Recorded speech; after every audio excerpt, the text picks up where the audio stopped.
Hi guys, welcome to plastic surgeon blog. आज के video में डिस्कस करने वाले हैं पीआरपी के बारे में। तो पीआरपी का मतलब होता है प्लेटलेट रिच प्लाज्मा।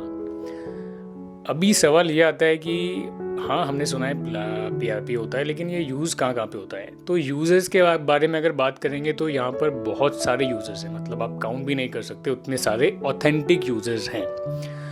कुछ लोग इसको बिना इंडिकेशन के भी यूज़ करते हैं। बहुत से लोग हैं जो इसको बिना इंडिकेशन के, जहाँ पे कि रिक्वायर नहीं होता है, वहाँ भी यूज़ करते हैं। लेकिन पीआरपी के बहुत जगहों पे यूज़ होता है, मतलब एक गायनेकोलॉजी में भी यूज़ होता है, प्लास्टिक सर्जरी में तो बहुत जगह यूज़ होता है।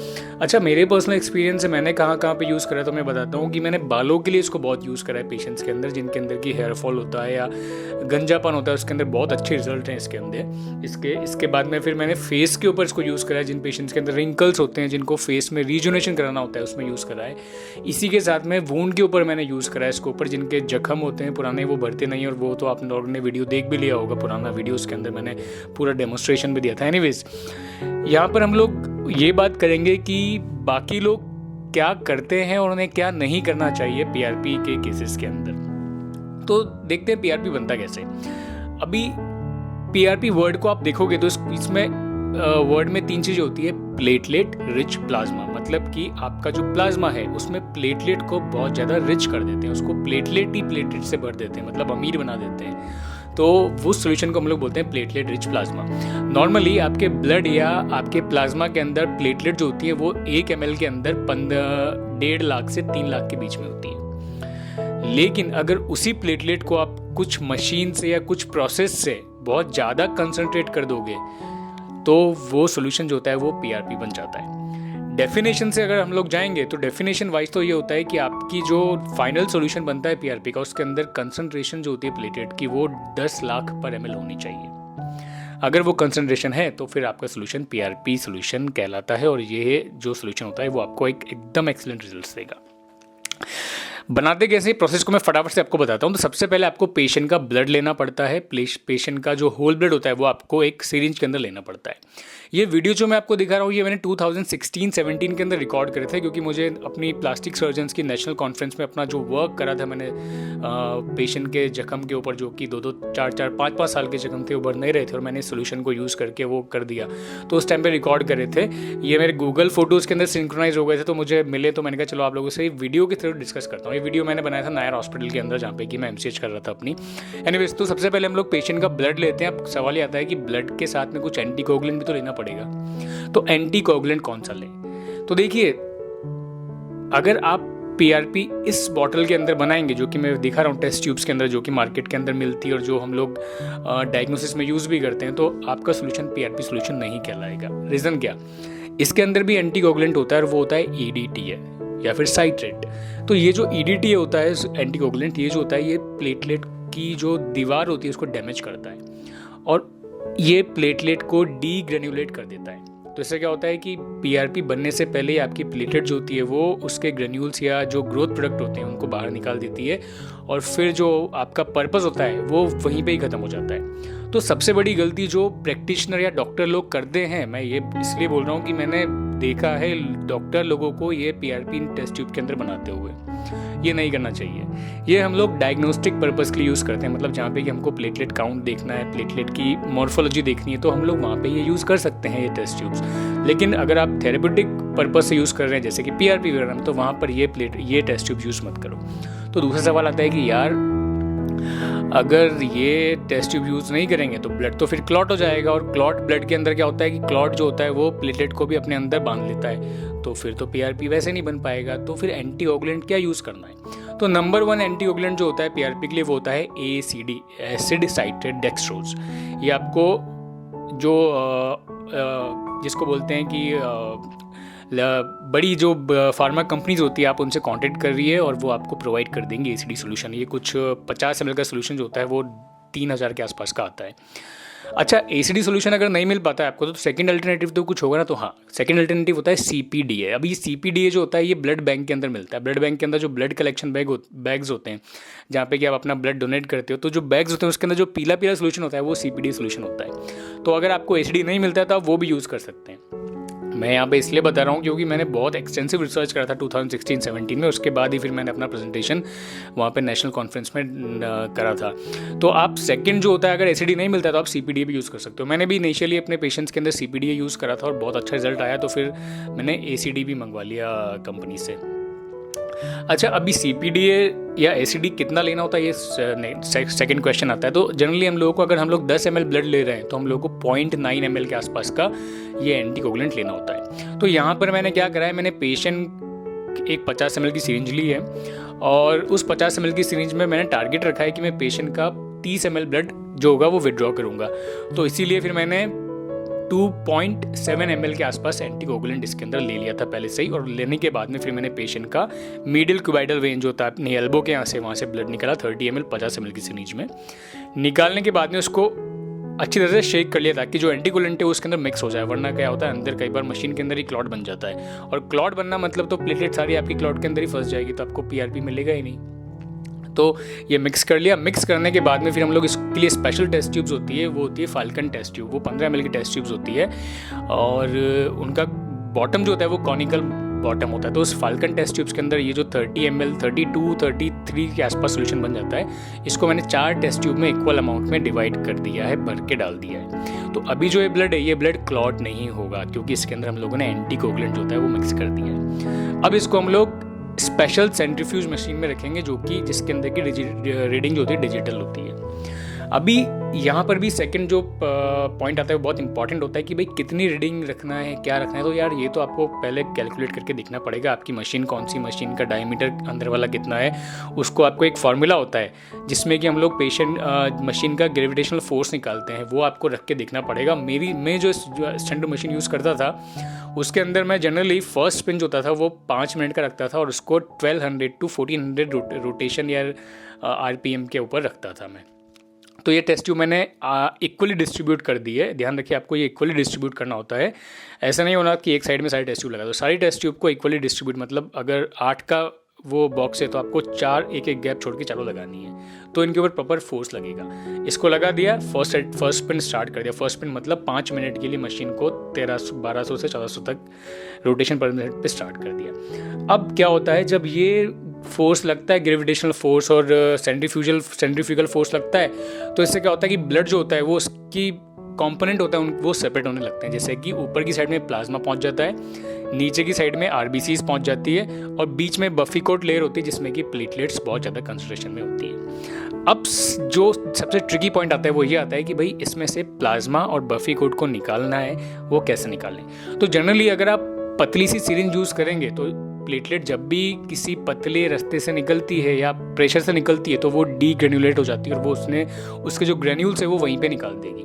तो भी आपका पर्पस वहीं ख़त्म। तो फिर आपको जो भी कुछ ऐसा लेना पड़ेगा कैन्यूला जो कि ये प्लेटलेट को और ब्लड को बाहर खींचे, वो आपको वाइड बोर लेना पड़ेगा, मतलब उसका जो आगे का पॉइंट होगा वो काफ़ी मोटा होना चाहिए। तो यहाँ पर मैंने अपना खुद का मॉडिफिकेशन बनाया था। एक्चुअली मैं अपने कंसल्टेंट डॉक्टर रुनेश गुप्ता के साथ में ये प्रोजेक्ट कर रहा था। वो टाइम पे मैं डॉक्टर रुनेश का नाम कई बार लेता हूँ अपने वीडियोस के अंदर क्योंकि उन्हीं से मैंने ये सब चीज़ सीखी और वो मेरे प्रोफेसर हैं, अभी भी मेरे प्रोफेसर हैं। मेरा एमसीएच तो हो गया 2 साल पहले, लेकिन अभी भी वो मेरे प्रोफेसर हैं, तो उन्हीं से सीखा था। तो हम लोग ने बहुत ज़्यादा, मतलब हम लोग क्रॉफर्ड मार्केट मुंबई के अंदर प्रिंसेस स्ट्रीट में जो मार्केट है जहाँ पे कि सारे मेडिकल इक्विपमेंट मिलते हैं, वहाँ पे घंटों पर जाके सर्च करते थे कि कौन सा इक्विपमेंट बेटर होगा, कौन सा क्या होगा, कौन सा अच्छा रिजल्ट देगा। तो हम लोगों ने खुद का ही बना लिया ये। तो एक IV सेट से उसका आगे का जो कॉर्क होता है पीला वाला वो निकाल लिया और उसको सीरीज में जोड़ लिया। तो अगर आप इसका आगे का बोर देखेंगे तो वो काफ़ी वाइड है और ये वाइड बोर जो होता है वो प्लेटलेट को डीग्रेन्युलेशन होने से बचाता है। तो अब इसको आगे सिरिंज में लगा के मैंने एस्पिरेट करके प्लाज्मा और बफी कोट लेयर को निकाल लिया और जो नीचे वाला ब्लड बचा हुआ था जिसमें कि सिर्फ RBCs थी वो डिस्कार्ड कर दिया। तो इन चारों टेस्ट ट्यूब से जो सोल्यूशन प्लाज्मा और बफी कोट बना है उसको निकाल के 2 टेस्ट ट्यूब के अंदर ट्रांसफ़र कर दिया है और जो RBCs वाला सोल्यूशन बचा था उसको हम लोग डिस्कार्ड कर देंगे, फेंक देंगे क्योंकि वो तो यूज़ आने वाला है नहीं। अब जो सोल्यूशन आया है इसके अंदर क्या है, इसके अंदर आपका प्लाज्मा है और प्लेटलेट्स है और थोड़ी बहुत WBC होगी तो होगी, नहीं तो मेनली इसके अंदर प्लेटलेट और प्लाज्मा ही है। अब मुझे इसके अंदर प्लेटलेट को और ज़्यादा कंसंट्रेट करना है, क्योंकि मुझे कंसंट्रेशन चाहिए 10 लाख पर ml से ज़्यादा। तो इसको वापस से मैं सेंट्रीफ्यूज मशीन में डालूंगा। तो उससे क्या होगा, सेंट्रीफ्यूगल फोर्स लगने की वजह से प्लेटलेट जो कि वजन में ज़्यादा होंगी वो नीचे बैठ जाएंगी और प्लाज्मा हल्का होगा वो ऊपर आ जाएगा। सेकंड स्पिन भी वेरिएबल होता है, आपको आपकी मशीन के हिसाब से सेटिंग करनी चाहिए। मैंने जो यहाँ पे सेटिंग रखी थी वो जनरली मैं 12 से 13 मिनट के आसपास रखता था, और रोटेशन जो स्पिन होता था वो मैं 2000 से 2200 के बीच में रखता था। ये सेकंड स्पिन करने के बाद में जब हम लोग टेस्ट ट्यूब को निकालते हैं तो हम लोग देखेंगे बॉटम के अंदर छोटा सा वो एक डॉट जो दिख रहा है आपको, अगर आप गौर से देखेंगे तो टेस्ट ट्यूब के जो बॉटम वाला पार्ट है वहाँ पे आपको छोटा सा डॉट दिखाई देगा, एकदम टुकड़ा जैसा। वो टुकड़ा ही प्लेटलेट है, वो टुकड़ा ही प्लेटलेट का कंसंट्रेट है। और जो प्लाज्मा है वो ऊपर वाला प्लेटलेट पुअर प्लाज्मा कहलाता है। हम लोगों ने जब ये स्टडी स्टार्ट करी थी तो हम लोग हर कोई सैंपल को लेबोरेटरी में जांच के लिए भेजते थे, जैसे कि ऊपर जो सोल्यूशन हम लोग निकाल रहे हैं उसमें प्लेटलेट कितनी आई है, और जो नीचे प्लग बना है प्लेटलेट प्लग उसमें कितना है। तो ये सब चेक करने के बाद ही हम लोगों ने अपना प्रोसीजर स्टार्ट करा था। तो ये जो ऊपर वाला प्लाज्मा है, ये ऊपर वाला प्लाज्मा आप फेंक सकते हो। तो यहाँ पे मैंने ऊपर का जो 2/3 पोर्शन है, सपोज टेस्ट ट्यूब के अंदर 10 ml प्लाज्मा है, सपोज मैं आपको जस्ट समझाने के लिए बता रहा हूँ, तो ऊपर का 7 ml को फेंक देना चाहिए, नीचे का 3 ml बच जाता है। ऐसे इसके अंदर अगर 5 ml है तो मैं अराउंड 3.5 ml को फेंक दूंगा और 1.5 ml प्लाज्मा को रहने दूंगा प्लेटलेट प्लग में। अब क्या होता है, ये तो मैंने फेंक दिया और बचा क्या है, प्लेटलेट प्लग और प्लाज्मा। तो अब जो ये प्लग बना है, इस प्लग को मेरे को इस प्लाज्मा के अंदर डिसॉल्व करना है। डिसॉल्व करने के लिए भी मैं सेम जो वाइड बोर्ड सिरिंज बनाई थी उसको मैंने वापस से शेकिंग मूवमेंट करूंगा, ऐसे ऊपर नीचे, मतलब उससे एस्पिरेट करूंगा, वापस थ्रू करूंगा, एस्पिरेट करूंगा, वापस थ्रू करूंगा। तो ऐसा करने से जो प्लग था वो वापस से घुल जाता है उस सोल्यूशन के अंदर। अब अगर आप इस सोल्यूशन को लेबोरेटरी में चेक करने के लिए भेजेंगे और इसमें अगर प्लेटलेट का कंसंट्रेशन 10 लाख या इससे ज़्यादा आता है तो आपका PRP बन गया है। ये हम लोगों ने बहुत करा है। ये मैं उस टाइम पे हर पेशेंट का भेजता था और पेशेंट और रिपोर्ट चेक करता था। तो मेरे को जो फेंका हुआ सोल्यूशन है उसके अंदर प्लेटलेट का कंसंट्रेशन किसी में 7000, किसी में 8000 आती थी, और जो नीचे यूज़ कर रहे हैं इसके अंदर 10 लाख, 11 लाख, 12 लाख आती थी। और ये सब रिकॉर्ड मैंने रख लिया था अपने पास फोटो सेव करके, तो मेरे गूगल में आज वो सब भी मिले हैं।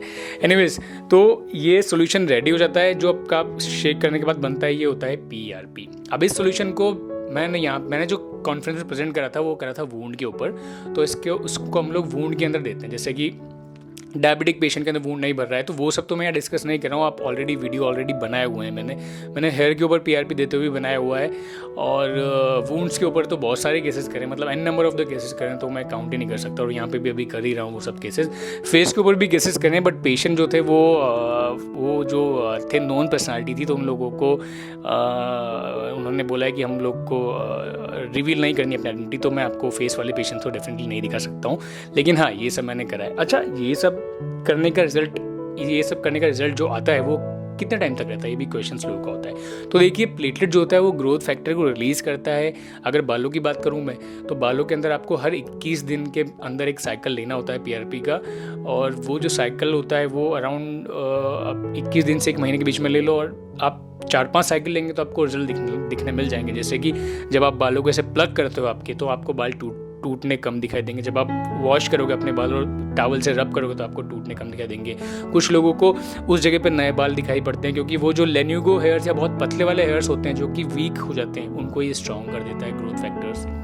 अगर आप हेयर की मॉर्फोलॉजी देखेंगे या इसका साइकिल देखेंगे, तो बाल झड़ते कैसे हैं कि बाल पहले बहुत कड़क होते हैं, धीरे धीरे पतले होने लगते हैं, फिर वो बाद में गिर जाते हैं। PRP क्या करता है कि जो पतले वाले बाल होते हैं इनको स्ट्रॉन्ग करता है, या फिर ऐसे बाल जो डॉर्मेंट हैं, जो हेयर फॉलिकल डॉर्मेंट है, जो कि बाहर उगे नहीं है क्योंकि उनको ग्रोथ फैक्टर नहीं मिले, तो उनको ग्रोथ फैक्टर दे के वापस करता है। तो जनरली हम लोग 4-5 साइकिल देते हैं और बहुत ही एक्सीलेंट रिजल्ट पेशेंट को आता है और सस्टेन भी रहता है। फेस की अगर मैं बात करूँ तो फेस के अंदर ये क्या करता है कि फेस के अंदर ये वेस्कुलराइजेशन को बढ़ा देता है, और इससे आपके चेहरे पर वो ग्लो जैसा आने लगेगा। स्कार्स के अंदर भी इसका रिजल्ट होता है, लेकिन स्कार के अंदर आप इसको अगर डम अब्रेजन के साथ में यूज़ करेंगे तो फिर ज़्यादा अच्छा रिजल्ट दिखेगा। अकेला स्कार देख के उसके अंदर PRP घुसेड़ोगे तो इतना अच्छा रिजल्ट नहीं आएगा, लेकिन डम अब्रेजन करने के बाद अगर ये डालते हैं तो बहुत एक्सीलेंट रिजल्ट आता है। और वूंड के अंदर तो खैर मैं यहाँ पे बोलना ही चाहता हूँ, आप वीडियोस देख लो, आपको सब समझ में आ जाएगा।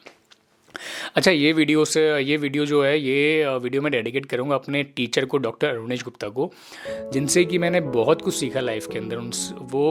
वो हाईली इंटेलिजेंट बंदा है। मतलब मैं जितने भी लाइफ में अपने जितने भी टीचर्स लोगों से मिला, उसके अंदर जो सबसे इंटेलिजेंट अगर मुझे कोई दिखा है ना, तो वो बंदा है। मतलब वो बहुत ही शार्प है और सर से इतनी चीज़ें सीखने को मिली है। हर सर्जरी उनसे सीखने को मिली है, और कैसे नई चीज़ करी जाती है उनसे सीखने को मिली है। या उनसे ये सीखने को मिला है कि कोई भी चीज़ करो तो उसको 100% करो। ऐसे नहीं करो कि बस हाँ ठीक है कोई कर रहा है, जैसे मंकी बिजनेस होता है ना, कि हाँ उसको देखा और चालू कर दिया, वैसे नहीं करो। उसकी डेप्थ तक जाओ, रीज़न क्या है वो सब देख के करो। ये यहाँ पे भी ऐसा ही हुआ था कि उन्होंने मुझे PRP का प्रोजेक्ट स्टार्ट करने के लिए बोला, और फिर वो बंदा खुद मेरे साथ जाके मार्केट में जाके शॉपिंग करते थे कि ये वाली चीज़ लेते हैं, इससे ज़्यादा अच्छा रिजल्ट आएगा। वो जाके जो मेडिकल इक्विपमेंट सप्लाई करने वाले ये होते हैं, शॉपकीपर्स होते हैं, उनके पास जाके उनसे डिस्कशन करते थे कि अच्छा ये वाला इंस्ट्रूमेंट मिलेगा क्या। वो लोग बोलते सर ये मुंबई में तो पब्लिक ऐसे यूज़ कर रही है, आप ये ले जाओ। तो वो बोलते नहीं, हम लोग ये नहीं करेंगे, हम लोग करेंगे तो जिसको बोलते हैं ना एथिकल प्रैक्टिस करेंगे, ऐसे कुछ भी नहीं करेंगे। तो वो सब ना, और उन्होंने मुझे बोला कि देखो PRP हर कोई बना रहा है, मतलब जिसको बोलते हैं ना कि बस लोगों ने बिजनेस बना लिया, लेकिन हमको वो नहीं करना है, हमको एकदम काम करना है, प्रॉपर वाला करना है। तो उन्होंने मुझे बोला कि आप ना इसको सेटिंग पहले चेक करो कि कितनी सेटिंग पे कितना हमको PRP का यील्ड होता है। तो मैं क्या करता था, नॉर्मल पेशेंट के रिलेटिव्स होते हैं उनको बोलता था कि यार मेरे को थोड़ा सा ब्लड लेने दो ना, आपका 20-30 ml ब्लड लेने दो। तो वो खुशी लेने देते, क्योंकि मैं उनकी ड्रेसिंग करता था फर्स्ट ईयर में। तो मुझे बोलते थे हाँ ले लो। तो मैं उनका ब्लड लेके और उस मशीन में डाल के चेक करता था कि इतनी सेटिंग पे इतना अगर घुमाया इसको तो इससे कितना प्लेटेड आता है। तो अल्टीमेटली जो परफेक्ट सेटिंग थी वो मिल गई, और फिर मैंने उसको लैब में भेजा तो मेरे को रिजल्ट मिलने लग गए इतने पे इतने।